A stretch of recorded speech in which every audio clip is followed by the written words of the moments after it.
నీ ఎకరాలు నీ నగసెక్కలు కావ్యాల దగ్గర పనిచేయవు, ప్రశాంతంగా జీవించావు, కావాలని దాచుకున్నావు. నీ భవిష్యత్తులో 700 కోట్ల కుంభకోణం త్వరలోనే బయటకు తీస్తా. వచ్చి స్థానికుడు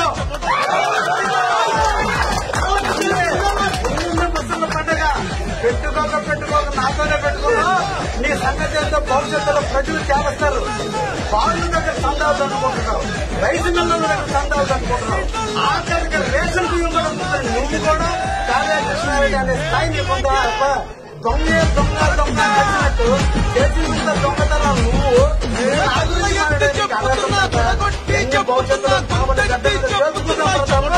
భవిష్యత్తులో ముసల పడక కావ్య కృష్ణారెడ్డి చేతులు ఓపెన్ సిద్ధంగా ప్రశాంతంగా కొట్టుకో. ఈ ప్రత్యేకంగా